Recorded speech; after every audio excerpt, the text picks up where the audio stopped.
The LONGBOX CRUSADE presents G.I Joe Chronicles, The Devil's Due Years. Forget the Baroness! I, Cobra Commander, have returned! Now to the nest! Welcome to G.I Joe Chronicles, The Devil's Due Years. I'm one of your commanders, Pat Sampson, codename DJ Kristatos, and joining me as always is my battle buddy in this operation, Jarrod Albrick, codename Death Probe. At ease, DJ Kristatos, and to all the green shirts tuning in for our podcast, I want to welcome everybody back to Fort Longbox. It's hard to say, Pat, but I got it out. We appreciate you tuning in to talk some post-2000 G.I. Joe comics with us as we chronicle our way through the criminally underrated Devil's Due run. On this episode of G.I. Joe Chronicles, it is just DJ Kristatos and I. Just the two of us. Just the two of us. We are ending where we began. A little peek behind the curtain. You guys know we record 2 episodes back-to-back, so this is the penultimate issue for this run of G.I. Joe, and next episode is going to be the very last issue for this G.I. Joe run. And we did talk to somebody on our recording tonight, didn't we, Pat? We did. So there will be a special bonus content. You will find it on the next episode, the final episode for this run. Don't panic out there. Okay, I said the final episode for this run. G.I. Joe Chronicles, not necessarily going anywhere. But we'll tell you more about that next episode. Let's focus on just this episode, Pat. Ooh, I'm excited. I don't even know what's going on. You don't read your text for me, apparently. No, I don't. You just put thumbs up on them. Sure. Yep. So it's just Pat and I. And since it is just Pat and I, we're going to get right into it. And Pat, DJ Kristatos, what's the episode's intelligence report? Well, Jarrod, I'm glad you asked. For this mission, we will be covering G.I. Joe number 42 from Devil's Due. The cover date was May 2005. The writer was Brandon Jarrod. Penciler goes to Tim Seeley and Emiliano Santalucia. Inker is Corey Hampshire. Colorist is Brett R. Smith. Letterer is Steve Seeley. Cover art goes to Tim Seeley, Andrew Popoy, and Val Staples. And speaking about the cover, Death Probe, please take us through the cover description. You got it. Take cover! The Joe team lies decimated in the desert with a wall of flame as the background. Shipwreck, Lifeline, Stalker, Gung Ho, General Ray, Firewall, guy who I can't remember, might be Mirage, I'm not sure, Flint, and Lady J are strewn around on the ground, clearly defeated by a lone, dual pistol-wielding figure that is hidden in shadow. The cover blurb at the top reads, "The beginning of the end." Yet another blurb states, "Dawn of the Red Shadows, Part 1." So, Jarrod, what do you think of this cover? It's foreboding, as is the last 2 issues. One of the things in the cover that I did not mention in the cover description, Flash. It's Flash. He's the guy I couldn't remember. Now I'm looking at it. I'm like, that's Flash. Pretty sure. Yeah. You can tell by the red pads. I just saw that as I was looking at it.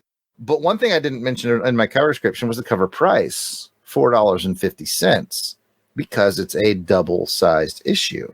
So that helps the cover, because artistically the cover's fine.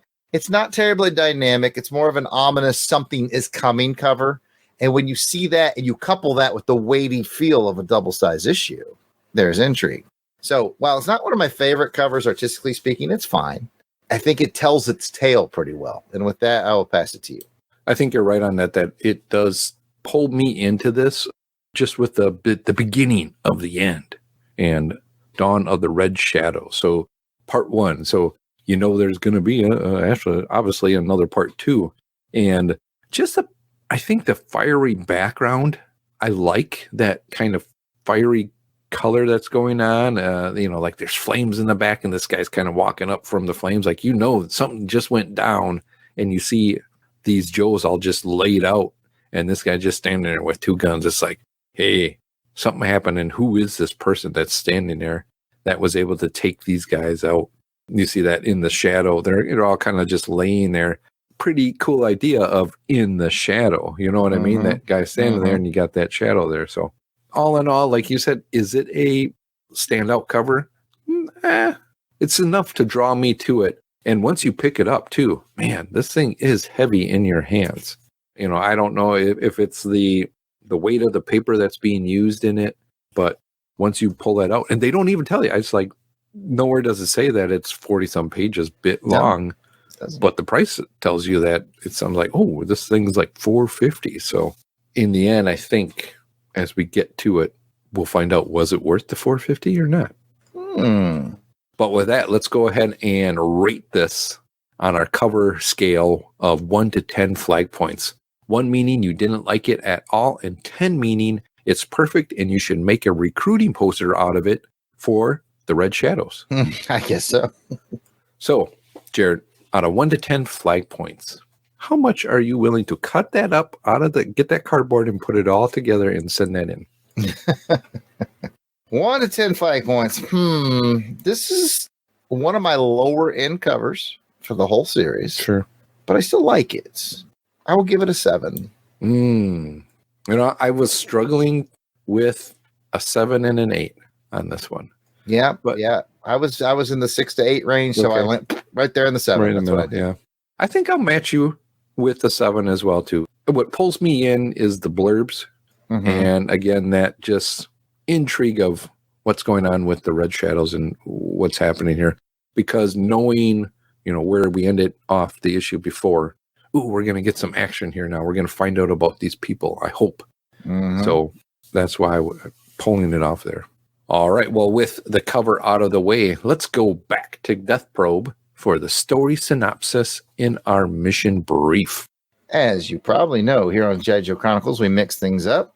I'm going to have DJ Kristatos pull the randomizer to determine the synopsis point of view. Will I tell it from Joe's point of view or Cobra's point of view? Kristatos, pull that lever.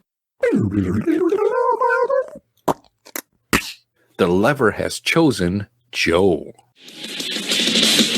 Look in the eyes of a hero and see the sacrifice within. There's no way out for the hero. Things are finally coming into focus, but there are 2 problems. Things aren't coming into focus fast enough, and the picture we're beginning to see isn't pretty. We're finally getting the picture on the Red Shadows, the organization that's been taking out Joe and Cobra forces alike, as well as causing mayhem and mistrust on a global scale. Former British MI5 agent Wilder Vaughn is suspected of leading the Red Shadows with Artur Kulik and Della Eden by his side. And they also seem to have General Herring in their corner as well. General Herring seems to be the last of the jugglers, as all the other ones have been assassinated by the Red Shadows. The only good news is that Scarlet, Snake Eyes, and Duke are back on the team, and thank goodness for that, because they were a key element in saving General Hawk from yet another assassination attempt.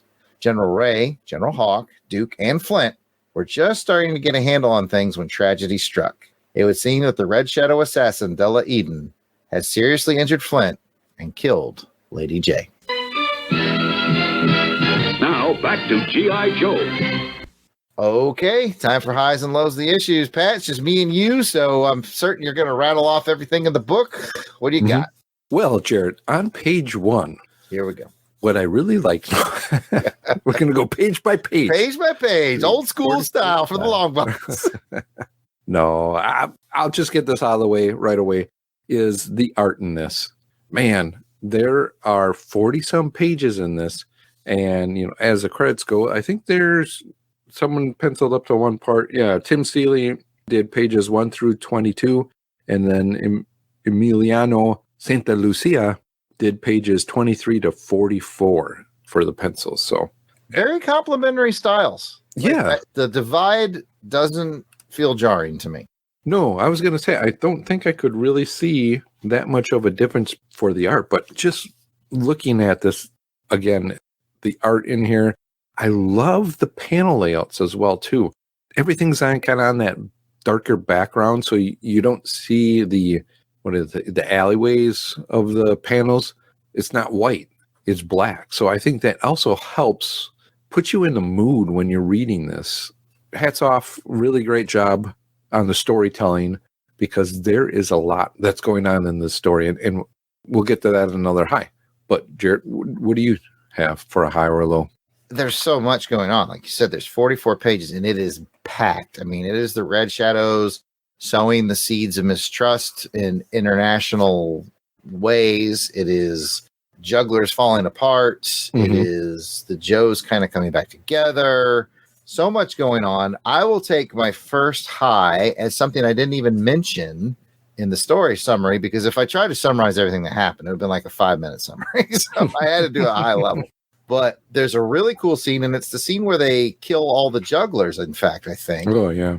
But what's really key in that is they do it at a secret facility where the Red Shadows kill all the jugglers, but they also steal the body of Serpentor. Remember that the jugglers have had him in stasis for several issues now. Are they stealing it? I didn't know if they were stealing it, or were they just like, hey, whatever this project was.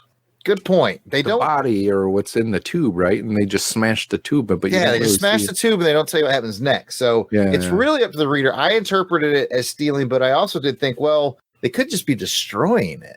That's what I would think an organization like the Red Shadows would rather have leverage with something like that than to just destroy. But you could go either way with it. They don't really say whether they stole Serpentor or they just destroyed him. Yeah. Interesting. That was good to see Serpentor in there. Serpentor, right? Yeah. Well, he didn't have any on.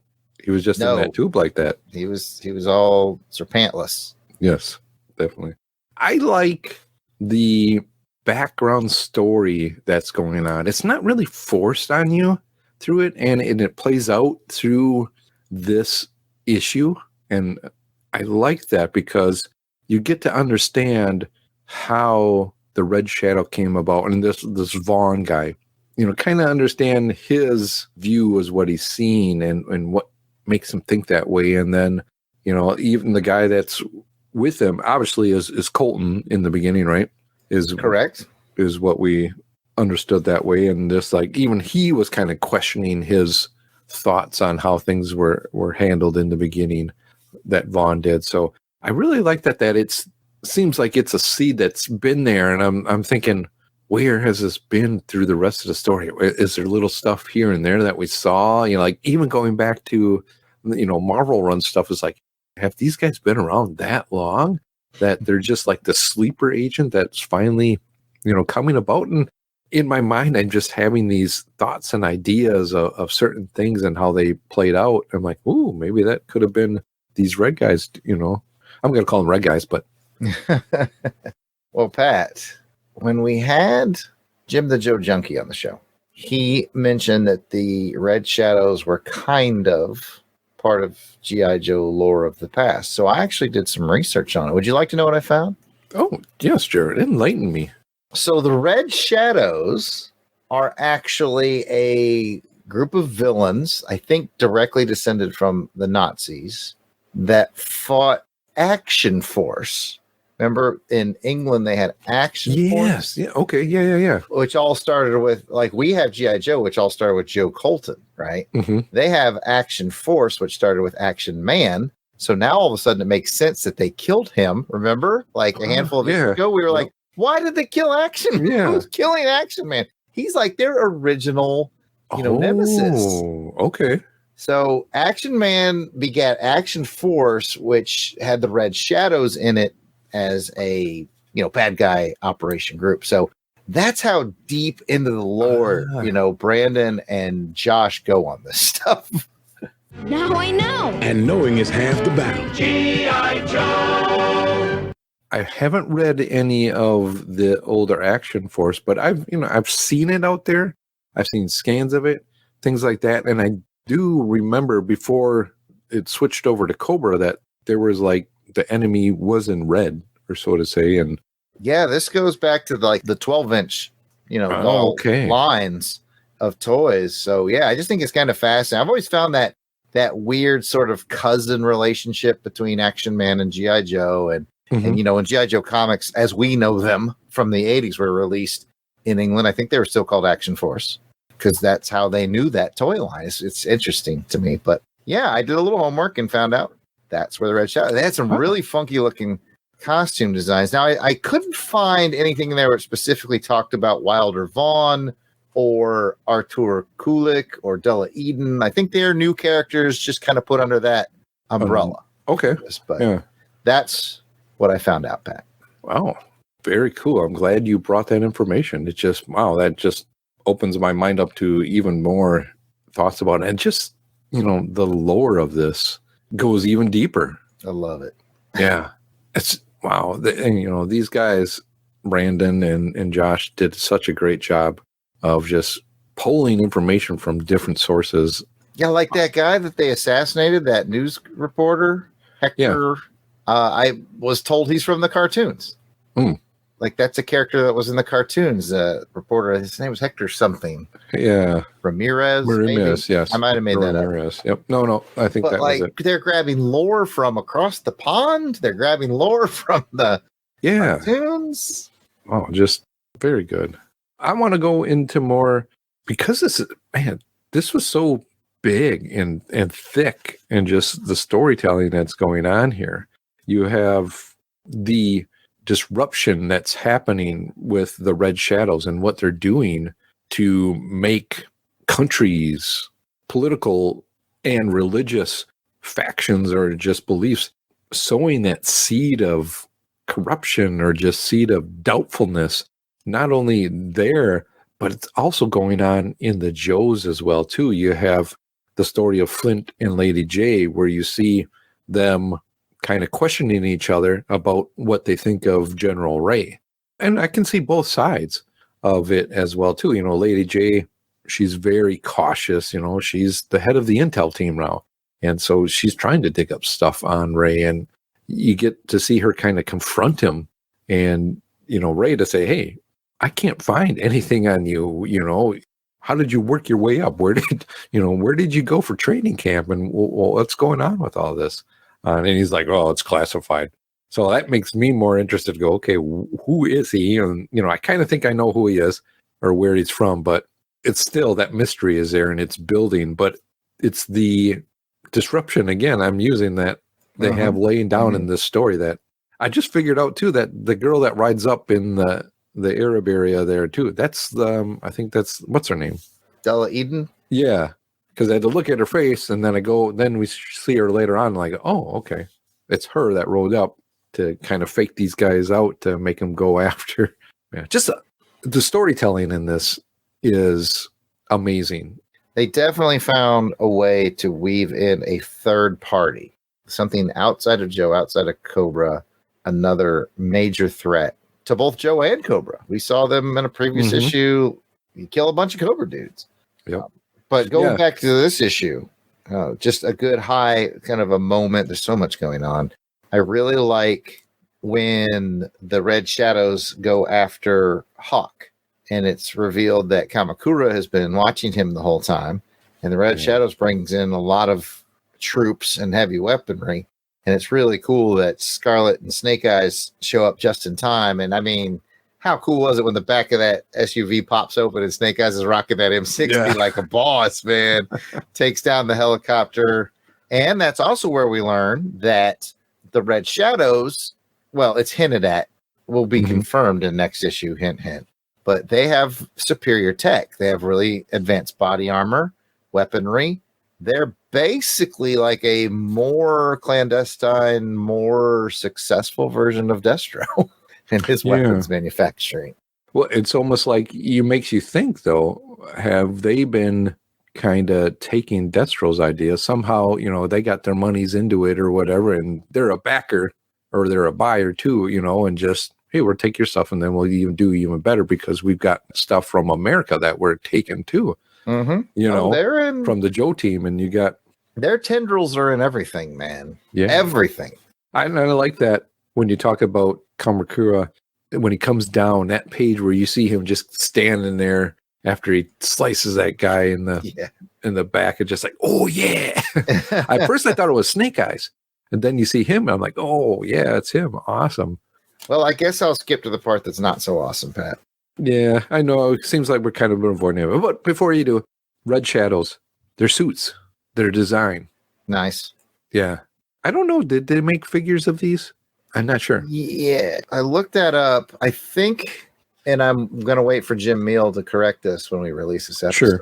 Sure. But when I looked, there was a Red Shadows figure that came in like as like a convention exclusive pack. I think you had to go to like a convention in Rhode Island to get it.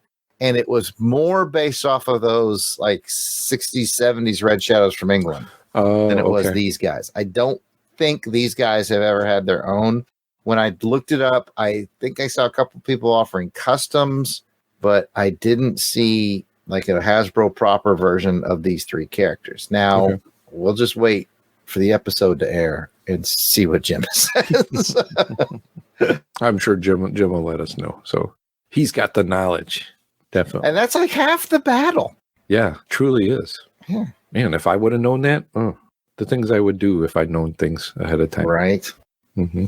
Speaking about knowing things ahead of time, the Red Shadows as well, too, what they're doing is, they're taking out people. Even, they take out the computer guy. They're just, as they called it, cleaning up loose ends because they didn't want anything happening. And, man, just made this issue and this story arc just more interesting. I'm worried about things like, wow, the Joe's going to make it or not, or what's going on here? There's a lot going on.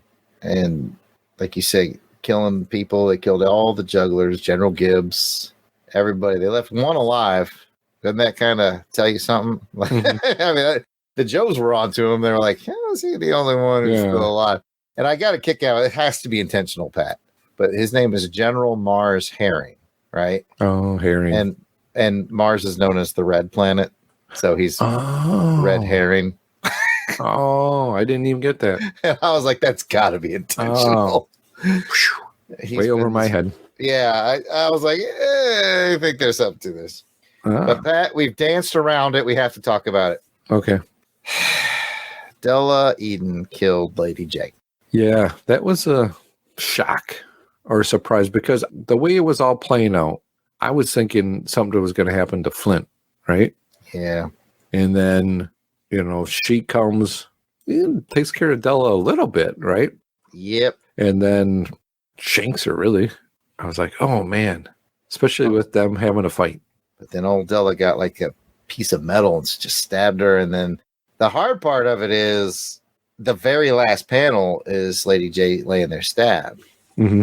And if you're reading this live, like you and I did back in 2005, you're not even sure. You're like, is she dead? Is she not dead? No, they wouldn't kill Lady J. Yeah. They killed Lady J, Pat. They killed Lady J. And that was rough. Like, I know they wanted to end on an impactful note. And I know they wanted to end with a Joe death that would impact the team. I think it was a good choice because she's married to Flint, so there's a lot of connection there. She's been part of the team since 86-ish, 85 maybe? 85. You know what? I think she's in Jarrod's toy chest, so we'll find out later. But yeah, man. I had a good friend of mine who was reading this live along with me back in 2005. She's a big G.I Joe fan as well. And she was very upset because Lady J was her favorite Joe. Okay. Yeah. Lady J has kind of built up a great reputation on who she is. And I think, maybe that's possibly a reason of, having them finding somebody that they could make an impact to, get at that heartstring to some of us, old Joes or anybody that's kind of been going on. Reading along with this to, because you're like, Flint and Lady J are together. They're married, looking to retire, I guess, live their life together. And, Yeah, it was rough, man. It was rough. Like I said, we both read this back in the day. And I had this inkling in the back of my mind. I was like, did they kill Lady J in this series? Because I feel like because I remember my friend Britt being upset about it. She's like, I can't believe they killed Lady J. And I was like, was that in this series? Was it in Frontline? Was it in America's Elite? I couldn't remember. Here it is. Yeah. This series has been a little bit edgy, a little bit darker, but not too dark. But it's just been edgy enough to go, wow, these guys are playing for keeps. And the Red Shadows, they're playing for keeps. That's what I just kept turning the pages as I was reading this. It's like, this story is going somewhere, and I got to know what happens.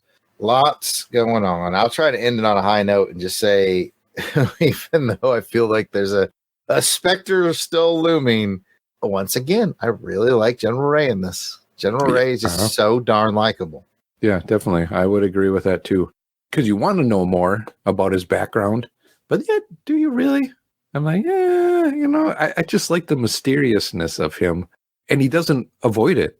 He goes up to a couple different ones and just says, you want to talk about something, or I'm sure you don't like me, but here's what it is, and I'm here to do my job, and I'm here to listen and respect the chain of command and do all that stuff.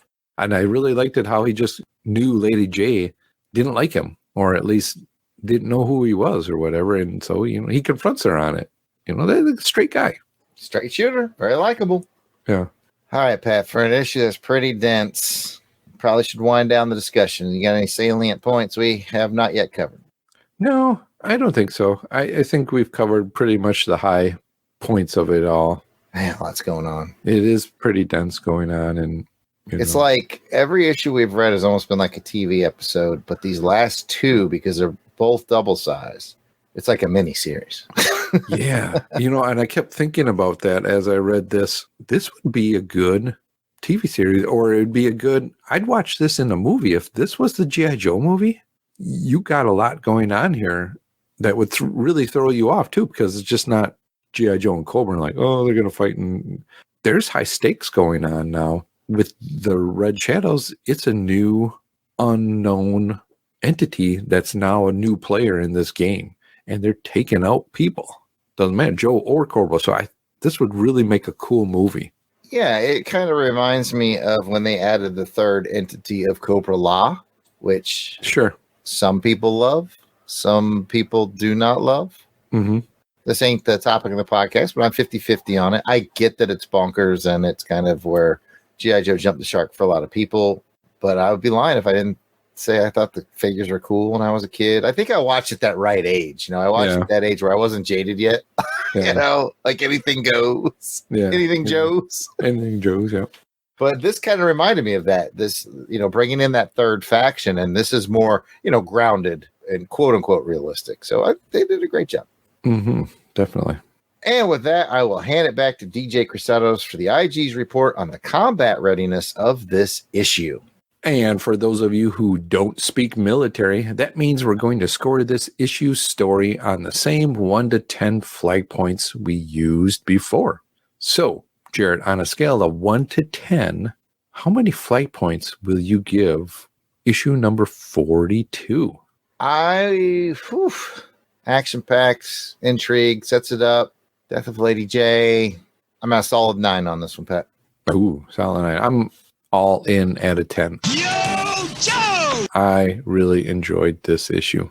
Nothing wrong with that. It had the action. It had the backstory going on, character development, everything I needed in a large format. It was 40-some pages. It was worth the $4.50, definitely. On this. I would agree with that. I would. I think the might lose a point for me is just the pacing, and they had to do a bit of accelerated pacing because they were ending this run at 43. So I just thought it was really well paced because for 6 issues, 7 issues now, we've gotten hints, drops, slow builds, and then it's like you hit issues 42 and 43 and it's just full speed. I wish it had been paced a little better, but knowing what we know, that they, we're ending the run at 43 to rebrand and relaunch as America's Elite, they had to wrap it up. So I give them full credit for doing the audience justice and making the last two double size so they could really get as much in as they could. So it just has a bit of a pacing thing for me. I still think it's really great. That's why I'm giving it a 9. It's worth the 450, Pat. Okay. No, I hear you. I definitely hear you. Yeah. I think what I liked that they did, because it was so double issue, is they had chapter 1, chapter 2, and they did it in chapters like that. So if they would have just done singles, this would be a 4-issue arc, right?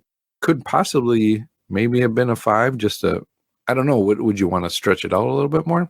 I would have liked to probably seen 6, because I would have liked to see more about how it integrates with Cobra. We don't really see Cobra's point of view. No. Through this last arc until the very, very end, which we will talk about on the next episode.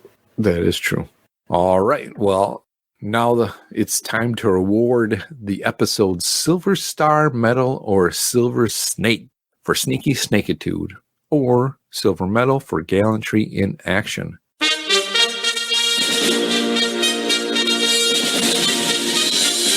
This is where each of us get to award the character in this issue who went above and beyond the call of duty.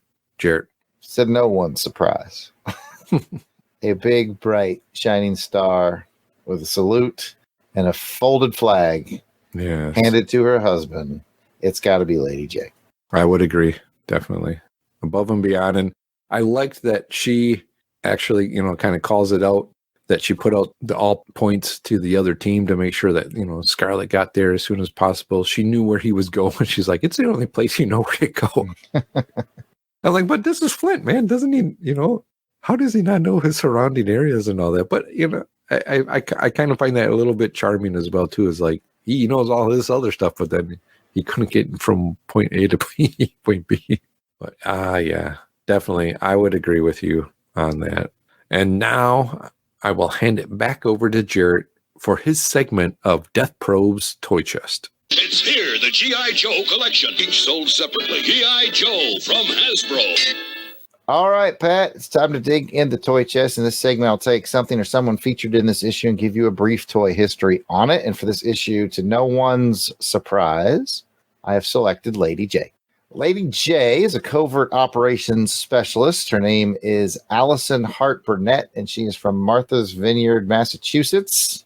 Specialties include intelligence and personnel clerk, which is kind of what Laurel does here on the network. Yeah, she does. Yeah.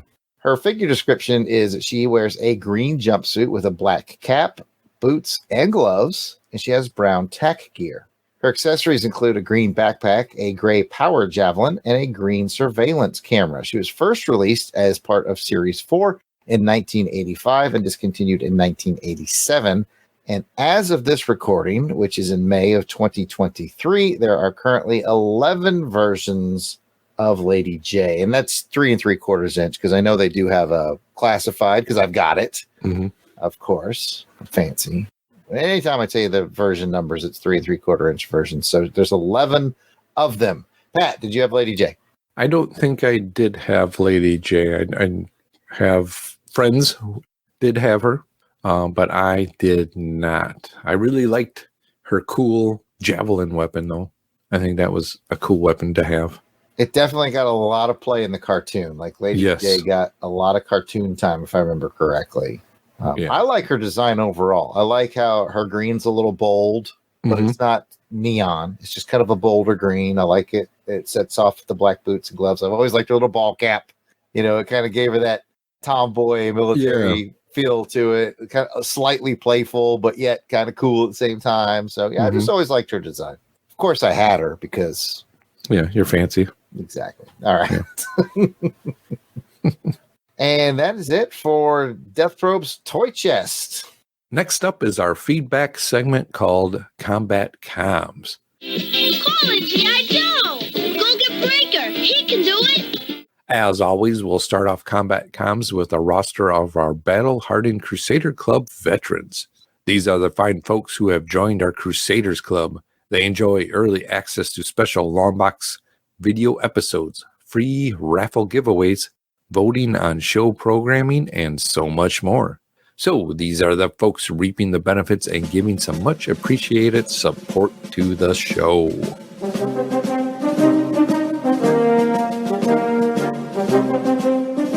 Ed Helica Wolf. Ow! Auburn Elvis. Bill Beer. Blast It or Stash It. Braxton Underwood. Captain Entropy. Clinton Robison. Dave Collins. Battle Wagon. Ezra Gallo. Gary Viola. Gene Hendricks. Gerald Green. Jason Keene. Jason Lady. Jeremy L. Jim. I hope you like Jim Jarman too. Little melody there. Yeah. Jim Meal. Joe Thomas. John Watson. Josh Strickland. Candace Ward. Kathy Bright. Mark Ross. Matt and Lizzie Hoso. Maxwell Traver. Miranda W. P.D. Devons. Paul Hicks. Rick from Jeff and Rick Present. Rob Morgan. Samantha Maney. Sean Urbanski. Spidey 67. Spreadsheet. Steve Cronin. Tim Price. Tony Pennington. And Toronto Cop. If we missed anyone on our list, we do apologize. Please keep in mind that we recorded these episodes well in advance of release. So if you are a recent addition, we should be adding you soon. But still, no worries. Just let us know that we missed you by sending an email to contact@longboxcrusade.com and we will get it all straightened out. So you might be asking yourself, how do I become a Crusaders Club member? Well, it's simple. Just head on over to patreon.com and search for Longbox Crusade. For as little as $1 a month, you will get all the access to the amazing world of the Crusaders Club. Come and check it out. I have a question, man. Oh, hey, Orson. Hey, man, you guys are it's all about the money, join the Crusaders Club is $1. Can I pay with well wishes and good thoughts? That's helpful. It's Will okay. it give me access to the Crusaders Club, in my mind? In your mind, it would, yeah. Awesome. That's a good deal. It is. If you're feeling like you want to help us out with some good vibes, yeah, I think you could just go out to, Apple and drop us a good review. Just put that vibe into 5 stars, and that'll definitely just be that sounds like a lot of work, man. I'm just gonna put in $1. You could do that as well too. Your choice. Either way, you're gonna win. Thanks for stopping by, Orsted.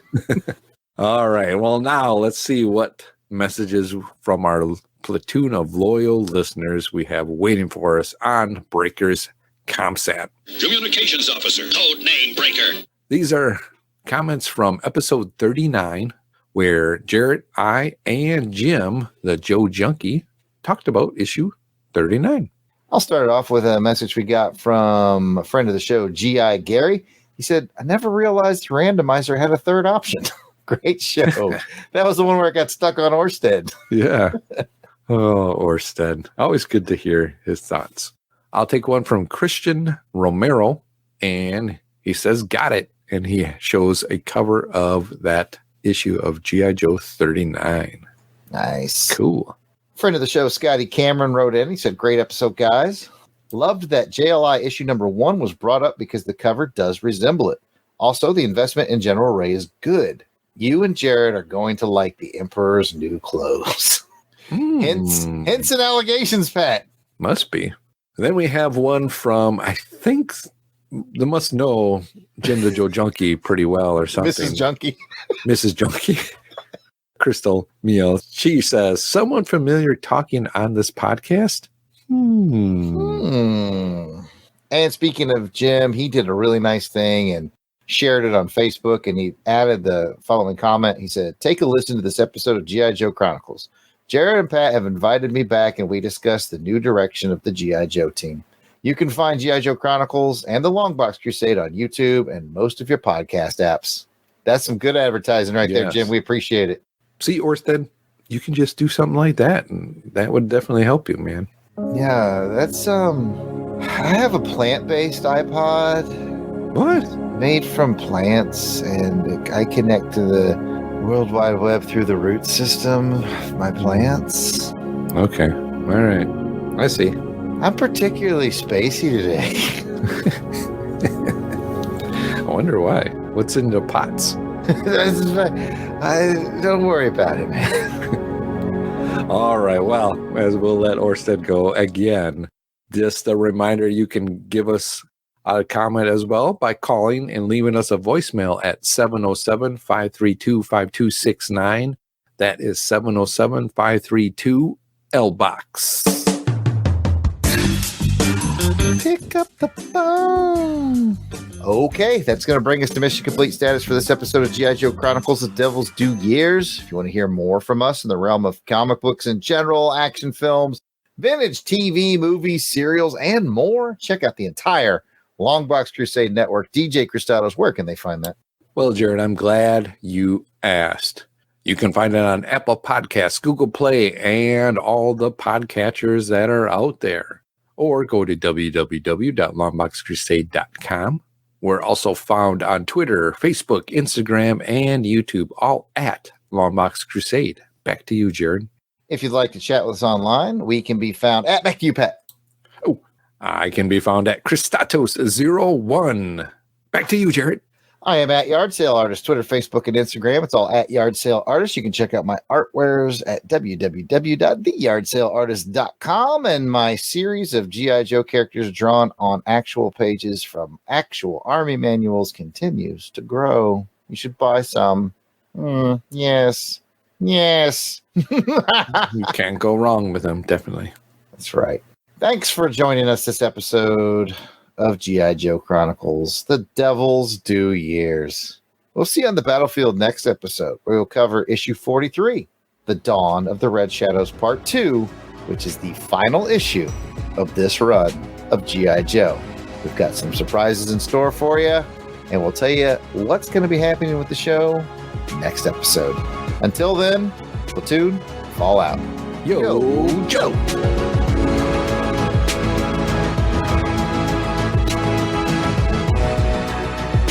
The music themes for this show are done by musical genius Joe November. Please check out his SoundCloud at Josephline99. That's Josephline 99. You will not regret it.